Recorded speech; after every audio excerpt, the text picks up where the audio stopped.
2분 만에 보고했다 자랑하지 말고 한미공조 강화에 더 힘써라. 어떤 뜻입니까? 걱정이 많이 된다는 얘기죠. 한미 정상회담 최근에 국빈 방문 억지로 이제 저희가 만들었는데 1박 2일 있으시면서 사실 26분이죠. 단독 회담이. 과연 튼튼한 한미동맹이라고 볼 수 있을까요? 굉장히 안타깝더라고요. 이 단독 정상회담을 26분밖에 안 하겠다는 것은 26분밖에 못했다는 것은 결국은 미국과 한국 사이의 이 신뢰가 조금씩 좀 금이 있지 않나 이런 걱정을 들게 하는 부분입니다. 그래서 지금 보수 혁신의 가장 큰 걸림돌은 홍준표 대표의 막말이다. 나경원 의원이 날린 돌직구입니다. 이 북한 미사일 도발 관련해서도 우리 정부 2분 만에 대통령에게 보고했다 자랑하지 말고 한미공조 강화에 더 힘써라. 이런 말도 내뱉으셨네요. 나경원 의원 목소리 오래간만에 들어봅니다. 안녕하세요. 네, 오래간만입니다. 먼저 2분 만에 보고했다 자랑하지 말고 한미공조 강화에 더 힘써라. 어떤 뜻입니까? 걱정이 많이 된다는 얘기죠. 예. 오늘 트럼프 대통령하고 전화 통화도 하시고 하셨던데요. 예. 사실은 이 정부 들어와서 계속해서 고조되는 북핵 위기에 대해서 소위 제가 보니까 대화, 평화 계속 강조하고 계시고 또 그다음에 중국과 미국 사이에 줄타기 외교하고 계시는데요. 사실은 이제는 북핵과 북한의 미사일이 미국 본토를 공격하게 되어 있지 않습니까? 그래서 이제 이 부분에 대해서 미국이 느끼는 위협은 훨씬 클 것이고 미국은 이제는 동북아의 안보보다는 미국 국익을 먼저 따질 것이고요. 그 가운데 튼튼한 한미 동맹 아니면 그러니까 튼튼한 한미 동맹이라는 것이 다른 것이 아니라 미국이 한국을 전적으로 신뢰할 수 없으면 미국은 우리 국익과는 전혀 다른 선택을 할 수 있다 생각합니다. 그래서 제일 걱정되고요. 그래서 조금 더 한미동맹에 조금 더 무게를 두지 않고 잘못 줄타기 외교하다가는 저희 이 북핵 문제를 해결하는 데 있어서 우리는 제외될 것 같아서 걱정돼서 드리는 고언입니다. 한미 정상회담 최근에까지 계속해서 튼튼한 한미 공조를 양국 정상이 다 확인하고 있지 않나요? 한미 정상회담 최근에 국빈 방문 억지로 이제 저희가 만들었는데 1박 2일 있으시면서 사실 26분이죠. 단독 회담이. 과연 튼튼한 한미동맹이라고 볼 수 있을까요? 굉장히 안타깝더라고요. 이 단독 정상회담을 26분밖에 안 하겠다는 것은 26분밖에 못했다는 것은 결국은 미국과 한국 사이의 이 신뢰가 조금씩 좀 금이 있지 않나 이런 걱정을 들게 하는 부분입니다. 그래서 저희 외교안보적으로 지금 녹록치 않습니다. 트럼프 대통령도 워낙 자국의 국익에 있어서는 어떤 다른 대통령보다도 그 우선시하는 정도가 굉장히 높지 않습니까? 그렇죠. 그래서 사실은 그런 면에서 더 걱정이 되고요.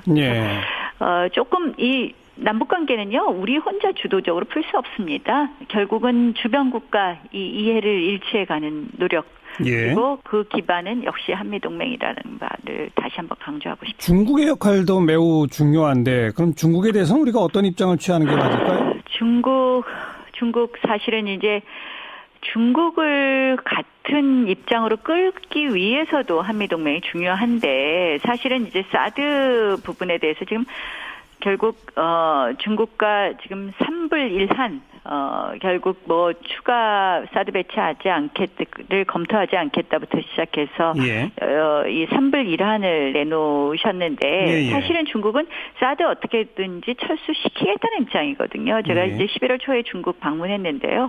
계속해서 하는 이야기가 사드의 사드의 타당한 처리를 얘기하더라고요. 결국은 이 10월 말에 중국과의 이런 합의에 있어 사실상 이제 공동 발표에 있어서 이면적인 합의가 있지 않느냐 의심되는 부분이고 결국 이제 우리로서는 중국과 경제 이런 이야기를 하면서 미국과 안보 이렇게 얘기를 하는데 절대 이런 줄타기 외교 잘못하다가는 양쪽 얻지 못합니다. 사실은 박근혜 정부도 조금 그런 부분 잘못하다가 결국 오히려 더 나중에 사드 보복도 심하게 받지 않았습니까? 그런데 일각에서는 지금 북한 김정은의 도발도 참 문제지만 트럼프 대통령이 한반도에서 전쟁 나는 거는 자기네랑 무관한 일인 것처럼 무력 공격까지 시사하는 식으로 긴장을 고조시키고 있기 때문에 그럴수록 우리 정부가 중국하고의 공조 같은 걸 좀 튼튼히 해서 뭐 북한과 미국 사이에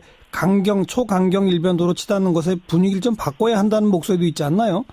중국과 우리가 한다고 해서 미국이 그 생각을 바꿀까요? 저는 이제 뭐 이런 부분에 있어서 저는 뭐 늘 이야기하지만 예. 이 뭐 전쟁 하자는 이야기가 아니라 우리가 그런 의지를 갖고 있어야지 북한도 변화시킬 수 있고 한다고 생각을 하거든요. 예, 그래서 예. 중국에게 해서 미국의 이러한 스탠스를 바꿀 수 있는 것이 아니라 미국과 신뢰를 얻으면 미국이 뭐 말로는 그렇게 해도 예. 결국은 군사적 옵션을 쓰지 못하게 할 수 있다. 그러려면 우리가 생각합니다. 그러려면 우리가 미국의 신뢰를 얻는 것이 최우선이다. 네, 그렇게 생각합니다. 알겠고요. 홍준표 대표의 막말이 보수 혁신 변화의 가장 큰 걸림돌입니까? 네, 그렇게 생각합니다. 왜 그렇죠? 뭐 결국은 홍 대표 뭐 많은 분들이 그러지 않나요? 자유한국당 지지해주고 싶어도 대표님께서 말씀을 거칠게 하셔서 이런 이야기들 많이 듣고 해요. 예, 그래서 예. 사실은 이제 제가 그 말씀을 드린 것은 이제 이 대표께서 이제 최근에 이제 너무 이 모든 어떤 절차 이런 거 없이 예. 대표 의중대로 모든 걸 좀 당을 만들려는 의지가 너무 강하시더라고요. 예, 물론 뭐 예. 대표의 리더십이 필요한 부분이 있지만 실질적으로 이제 12월 12일 날 있을 이 원내대표 선거도 이 보통 당대표는 그럼 중립적인 입장에 있는 것이 상식 아닌가요? 근데 예. 상식에 반해서 부당하게 개입하시면서 뭐 이제 또 너무 거친 언어로 이렇게 그 이제 다른 후보들을 비판하시고 하는데 예. 이게 결국은 우리 자해행위죠. 알겠습니다. 알겠습니다. 막말 얘기 나온 김에 심재철 의원이 문재인 대통령, 임종석 실장 뭐 등등 고발해야 된다, 뭐 내란죄 이런 얘기를 하는 건 어떻게 보세요? 조금 뭐 저는 뭐 이렇게 쉽게 동의할 수 없는 부분이 있는데요. 뭐 그분은 이제 아마 구체적인 뭐 이런 뭐 좀 법을 위반한 부분이 많지 않느냐 이런 부분을 주장하신 거 아닌가 이렇게 생각합니다. 일종의 그것도 막말이라고 보지는 않으시는 거군요. 뭐 지금 이제 홍 대표께서 말씀하신 부분 제가 이제 막말 얘기한 것이 뭐 암덩어리 고름 뭐 이런 이야기시잖아요. 그렇죠. 그렇게 듣는 사람들로 하여금 이런 어떤 이 감정적인 혐오감을 주는 말씀들이시잖아요. 그래서 이제 그런 부분을 지적한 거죠. 그래서 사실은 그것뿐만 아니라 또 우리 뭐 출마 예상 후보자들에 대해서 일일이 다큐멘터리를 하시더라고요. 그래서 사실은 홍 대표께서 이렇게 우리 당내에 사실 자원도 많지 않은데 이렇게 하는 것은 실질적으로 우리 당에 대한 자해행위다. 알겠습니다. 대표께서 그렇게 하는 것이 마땅하겠냐 하는 이야기를 좀 지적하고 싶습니다. 그나저나 원내대표 경선에 나서십니까? 저는 저희 당이 워낙 지금 인기가 없다고들 하시잖아요. 근데 이제 결국은 다시 국민 신뢰받고 뭐 좀 이렇게 돼야 되는데 그 과정, 당이 다시 좀 재건되는 데 있어서 어떤 역할이 저한테 중요한 걸까 하고 계속 고민하는 중입니다. 아직 고민 중이다? 네, 그렇습니다. 여기까지 수고하셨습니다. 네, 고맙습니다. 자유한국당 나경원 의원이었습니다. 네, 북한이 오늘 새벽 동해상에 탄도미사일을 발사했습니다. 네, 그 지난 9월 15일이죠. 그 중거리 탄도탄을 발사한 이후에 그 76일여 만에 그 미사일 도발에 나선 건데요. 지난번에는 IRBM급이었었다 그러죠? 네, IRBM. 네. 그리고 합동참모부에 따르면 북한은 새벽 3시 15분에 사인리라는 곳에서 동해상의 일본 배타적 경제수역 내로 미사일을 발사했다고 합니다. 한 1,000km 정도 비행을 했고요. 네, 이 사정거리도 1,000km. 네네, 사정거리도 사정거리인데 이 최대 고도가 4,500km에 이른다고 합니다. 그러니까 지금까지 북한이 발사한 미사일 중에 가장 높은 고도라고 하죠. 이로 미루어 볼 때 이번에 쏜 미사일은 대륙간 탄도미사일, 그러니까 ICBM으로 보인다고 하고요. 그 시간이 새벽 3시 15분이라는 게 좀 애매하잖아요. 미국 시간 맞췄네요. 네, 그렇죠. 워싱턴 DC 시각으로는 오후 1시 15분. 이야. 네, 그 한참 일을 할 때인 거죠. 섬뜩하네. 네, 그래서 아마 이것이 대미과시용으로 보는 시각이 많은 것 같습니다. 네, 어쨌든 사실 이제 그 북한이 미사일 발사를 했는데 그 이미 어제 보도가 나올 정도로 한국하고 미국은 이미 징후를 포착을 하고 있었다고 해요. 근데 포착을 하고 있었고 이미 뭐 연료까지 다 주입을 했다. 뭐 이런 얘기까지 보도로 나올 정도로 알고 있었는데 3만 곱해도 13,500. 네. 3.5를 곱하게 되면 16,000이 되면 워싱턴까지 도달한다는 거 아니에요? 사정거리 말씀하시는 건가요? 그 굉장히 장거리로 갈 수 있는. 그렇죠. 네. 고가 보통 3 내지 4를 곱한다 이렇게 얘기하거든요. 네네. 그러면 3만 곱해도 13,500이면 이미 서부권은 다 들어왔고 그렇죠. 이게 15,000 내지 어디까지 갈지 16,000 정도 하게 되면 워싱턴까지 간다는 거거든요. 정상각도 발사하게 되면. 네네.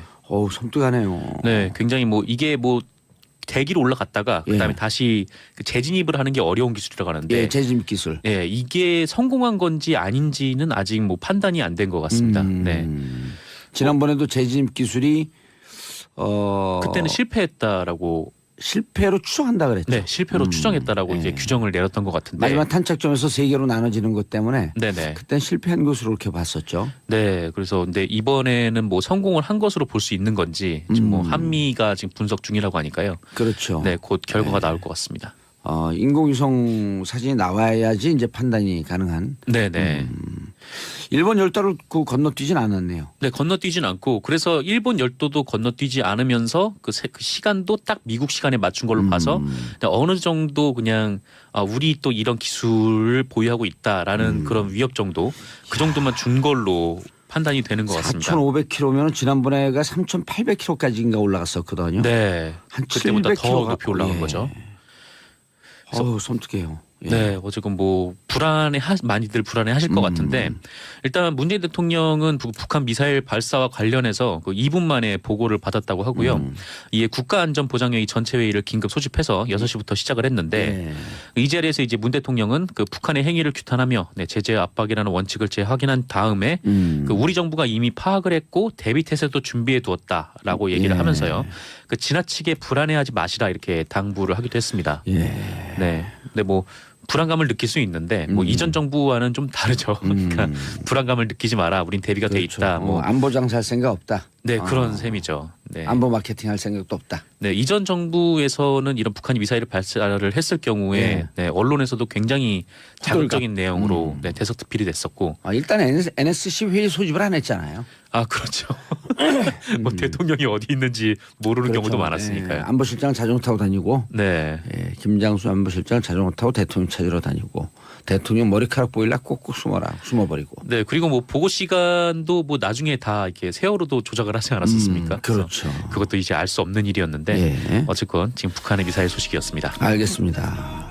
오늘 새벽 합동참모본부는 북한이 탄도미사일을 발사했다고 밝혔습니다. 오늘 오전 3시 17분 정도 평안남도 평성 일대에서 동해상으로 탄도미사일 한 발을 발사했다라는 건데요. 합참에 따르면 군은 오전 3시 23분에 북한의 탄도미사일 도발에 대응했습니다. 동해상으로 적 도발 원점까지의 거리를 고려해서 지해공 동시 탄착 개념을 적용한 미사일 합동 정밀 타격 훈련을 실시했다라고 합니다. 오랜만이네요. 네, 75일 만입니다. 지난 9월 15일 날 중장기 거리 미사일 쏘았습니다. 제가 여기서 주목하는 거는 시간대가 이제 새벽 3시. 이건 이제 미국 시간대를 타겟한 거거든요. 그리고 이게 일본을 넘어가지 않았어요. 기술적으로 그건 아무것도 아닌데 북한에는. 일본 별도를 넘어가지 않았다. 두 번째 주목 포인트는. 그리고 거리는 충분히 길다. 그러니까 이게 지난번에 재진입 기술이 가장 어렵다고 얘기했지 않습니까? 제가 보기엔 이제 미국을 상대로 일본을 넘어가지 않는 것은 영내의 긴장은 최소화하면서 우리 기술이 재진입의 기술까지 확보된 것, 뭐 이런 미국의 과시하는 의미다. 왜냐하면 북한이 원하는 건 이제 핵 보유국으로 인정하라는 걸 원하는 거니까요. 그런 목적의 발사인 것 같습니다. 네, 그래서 로이터 통신의 보도에 따르면요. 미 국방부는 북한이 발사한 미사일에 대한 1차 분석 결과를 내놨는데 대륙간 탄도미사일, 그러니까 ICBM으로 평가된다라고 밝혔습니다. 북한 미사일이 약 1000km 날아가서 일본 해상에 낙하했고요. 미국과 동맹국에는 위협을 주지 않는다라고 미 국방부가 밝혔습니다. 그러니까요. 지금 영내 긴장은 최소화하면서 기술력은 보여주고 그리고 시간대를 볼 때 이 미국 보라고 미국의 반응을 얻어내기 위한 그 관점에서 이제 미사일을 보시면 되는 거고요. 그 외에 여러 가지 이야기들은 다 대자뷰죠. 예, 오늘 올해 내내 있었던. 자, 트럼프는 또 강력하게 얘기하겠죠. 예. 네, 트위터를 주목해야 될 것 같은데요. 우선 문재인 대통령은 국가안전보장회의 전체회의를 소집했다라고 했습니다. 긴급하게 지시했는데요. 오늘 2차 보고, 그러니까 3시 24분에 보고를 받자마자 NSC 전체회의 소집을 지시했다라고 합니다. 네, 이것도 뭐 한 10번 정도 본 뉴스입니다. 이때까지. 네, 11번째 미사일 도발이라고 합니다. 네. 문재인 정부 출범 이후에요. 최근 6개월간 똑같은 패턴인데, 예, 그중에 주목할 지점은 제가 말씀드린 시간대, 그다음에 북한 열도를 위로 지나가 태평양에 떨어진 게 아니다. 예, 이제 짧게 쐈다. 중요한 건 재질 및 기술이다. 예. 그래서 이제는 기술을 거의 다 확보했다고 미국에 과시하는 그 관점에서 이제 보시면 되고요. 그 나머지는 뭐 동업 반복입니다. 2분 만에 보고했다 자랑하지 말고 한미공조 강화에 더 힘써라. 어떤 뜻입니까? 걱정이 많이 된다는 얘기죠. 한미 정상회담 최근에 국빈 방문 억지로 이제 저희가 만들었는데 1박 2일 있으시면서 사실 26분이죠. 단독 회담이.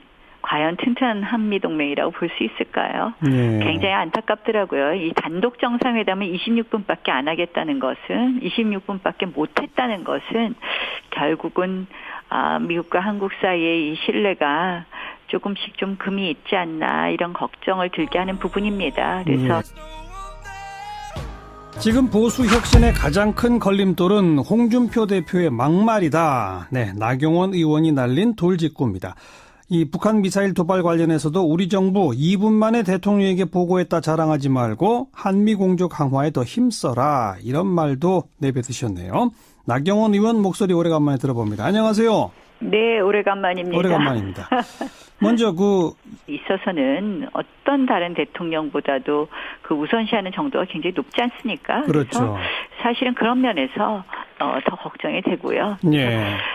조금 이 남북 관계는요, 우리 혼자 주도적으로 풀 수 없습니다. 결국은 주변 국가 이 이해를 일치해가는 노력. 그리고 그 기반은 역시 한미동맹이라는 말을 다시 한번 강조하고 싶습니다. 중국의 역할도 매우 중요한데 그럼 중국에 대해서는 우리가 어떤 입장을 취하는 게 맞을까요? 중국 사실은 이제 중국을 같은 입장으로 끌기 위해서도 한미동맹이 중요한데 사실은 이제 사드 부분에 대해서 지금 결국 중국과 지금 3불1한 결국 뭐 추가 사드 배치하지 않겠를 검토하지 않겠다부터 시작해서 이 3불1한을 내놓으셨는데 사실은 중국은 사드 어떻게든지 철수시키겠다는 입장이거든요. 제가 이제 11월 초에 중국 방문했는데요.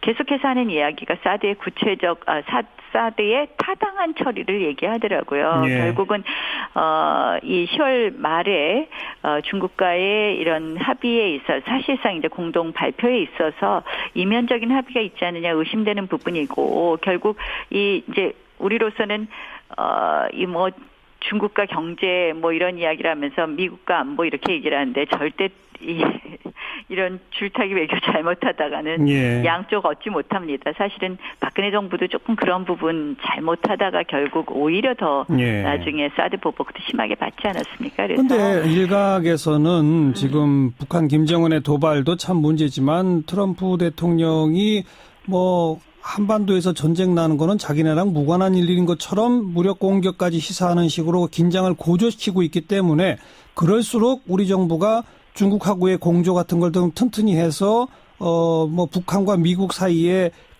초강경 일변도로 치닫는 것의 분위기를 좀 바꿔야 한다는 목소리도 있지 않나요? 2분 만에 보고했다 자랑하지 말고 한미 공조 강화에 더 힘써라. 어떤 뜻입니까? 걱정이 많이 된다는 얘기죠. 오늘 이제 오늘 트럼프 대통령하고 전화 통화도 하시고 하셨던데요. 사실은 이 정부 들어와서 계속해서 고조되는 북핵 위기에 대해서 소위 제가 보니까 대화, 평화 계속 강조하고 계시고 또 그다음에 중국과 미국 사이에 줄타기 외교하고 계시는데요. 사실은 이제는 북핵과 북한의 미사일이 미국 본토를 공격하게 되어 있지 않습니까? 그래서 이제 이 부분에 대해서 미국이 느끼는 위협은 훨씬 클 것이고 미국은 이제는 뭐 동북아의 안보보다는 미국 국익을 먼저 따질 것이고요. 그 가운데 튼튼한 한미 동맹 아니면 그러니까 튼튼한 한미 동맹이라는 것이 다른 것이 아니라 미국이 한국을 전적으로 신뢰할 수 없으면 미국은 우리 국익과는 전혀 다른 선택을 할 수 있다 생각합니다. 그래서 제일 걱정되고요. 그래서 조금 더 한미 동맹에 조금 더 무게를 두지 않고 이 잘못 줄타기 외교하다가는 저희 이 북핵 문제를 해결하는 데 있어서 우리는 제외될 것 같아서 걱정돼서 드리는 고언입니다. 한미 정상회담 뭐 최근에까지 뭐 계속해서 튼튼한 한미 공조를 양국 정상이 다 확인하고 있지 않나요? 한미 정상회담 최근에 국빈 방문 억지로 이제 저희가 만들었는데 1박 2일 있으시면서 사실 26분이죠. 단독 회담이. 과연 튼튼한 한미 동맹이라고 볼 수 있을까요? 굉장히 안타깝더라고요. 이 단독 정상회담을 26분밖에 안 하겠다는 것은 26분밖에 못 했다는 것은 결국은 미국과 한국 사이의 이 신뢰가 조금씩 좀 금이 있지 않나 이런 걱정을 들게 하는 부분입니다. 그래서 저희 외교안보적으로 지금 녹록치 않습니다. 뭐 트럼프 대통령도 워낙 자국의 국익에